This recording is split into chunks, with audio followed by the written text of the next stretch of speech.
జడ శ్రవణ్ కుమార్ గారు పవన్ కళ్యాణ్ గారి గురించి మాట్లాడుతూ ఏదో ఒకసారి ప్యాకేజ్ స్టార్ అన్నందుకు చెప్పులు తీసి చూపించారు, కొడకల్లారా అన్నారు, నలిపేస్తా అన్నాడు అని మాట్లాడుతున్నారు. ఒక్కసారి అనలేదండి, కొన్ని సంవత్సరాల తరబడి అంటానే ఉన్నారు. ఇంత ప్యాకేజ్ స్టారే అనలా. పర్సనల్గా ఇంట్లో ఫ్యామిలీని బయటకు తీసుకొచ్చారు, ఇట్లా భార్యలను బయటకు తీసుకొచ్చారు.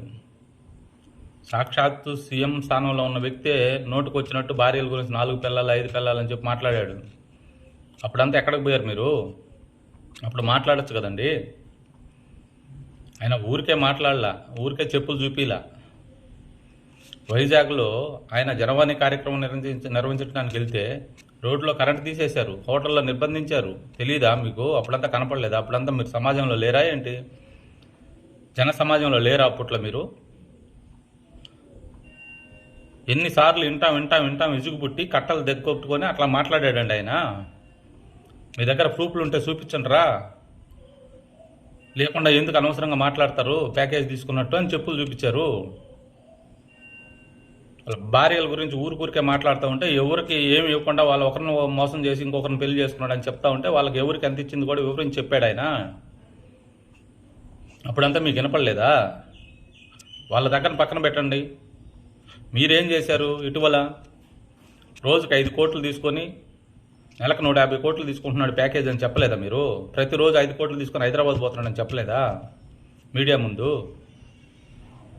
వైజాగ్లో ఏదో కాలేజ్ యాజమాన్యం దగ్గర 100 కోట్లు తీసుకున్నాడని చెప్పలేదా? వాటన్నిటికీ ఆధారాలు ఉన్నాయా? ఒక న్యాయమూర్తి అయ్యుండి గొప్ప పదవులు గొప్ప చదువులు చదివిన మీరు ఆధారాలు లేని మాటలు మాట్లాడతారు.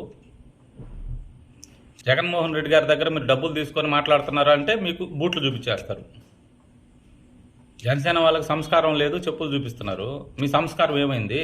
మీరు పెద్ద గొప్ప చదువులు చదివిన మేధావులు కదా, మీ సంస్కారం ఎక్కడికి పోయింది? మీరు అలా సంస్కారహీనులుగా మాట్లాడచ్చా? అలా బూట్లు చూపించా?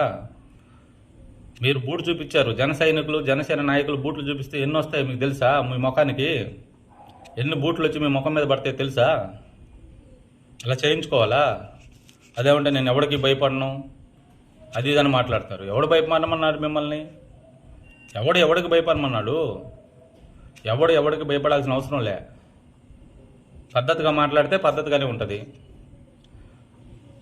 ముఖ్యంగా మాల కార్పొరేషన్ చైర్మన్ గారిని టార్గెట్ చేశారు మీరు. అంటే సామెత ఉంది బయట, ఇంటికొక్క మింగనీది అనేసి.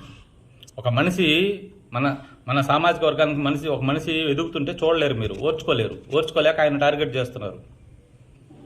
ఆయన ఏం తప్పు మాట్లాడారండి? మీ దగ్గర ఆధారాలు ఉంటే చూపించండి. ఫస్ట్ మీరు మాట్లాడేస్తారు, ఎదుటి వాళ్ళు మిమ్మల్ని ఏం అనకూడదు. ఎంతవరకు కరెక్ట్ అది? అదేమంటే జనసేన ఆఫీస్కి వస్తాను, ఈరోజు ఇక్కడే మాట్లాడాను, మీరు ఎక్కువ మాట్లాడితే జనసేన ఆఫీస్కి వస్తాను అంటారు. రండి, జనసేన ఆఫీస్కి రండి. మధ్యాహ్నం భోజనాలు పెడుతున్నారు, శుభ్రంగా తిని ఒక అర్జీ రెడీ చేసుకోండి, ఒక పేపర్. మీరు బాగా చదువుకొని ఉన్నారు కదా. అయ్యా నాకు పెద్ద పిచ్చి పట్టింది, నాకు మంచి మెంటల్ హాస్పిటల్ కావాలి, ఎక్కడైనా ఉంటే చూపించి జాయిన్ చేయండి అని చెప్పి వాళ్ళకి ఒక అర్జీ ఇచ్చిరండి. వాళ్ళు ఇమ్మీడియట్గా మీకు పరిష్కారం చూపిస్తారు. ప్రపంచంలో ఎక్కడన్నా ఉంటే అంటే మామూలు సాదా మెంటల్ హాస్పిటల్ పనికిరావు మీకు.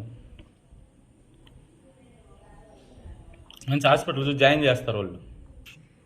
శుభ్రంగా భోజనం చేసుకొని రండి. ఏమవుతుంది వస్తే ఏం చేస్తారు మీరు? ఆఫీస్కి వస్తే అంతే కదా, అంతకు మించి ఇంకేమైనా చేయగలరా? మనము పద్ధతిగా ఉంటే ఎదుటి వాళ్ళు మన పద్ధతిగా ఉంటారండి. మనం సంస్కారంగా ఉంటే ఎదుటి వాళ్ళు మనకు సంస్కారం ఉంటారు. మనం విలువిస్తే ఎదుటి వాళ్ళు మనకు విలువిస్తారు. అంత చదువులు చదివిన మూర్ఖుల్లాగా మాట్లాడితే ఇలాగే ఉంటుంది. అసలు మీరు ఆలోచించుకొని ప్రవర్తించండి, మీకే మంచిది.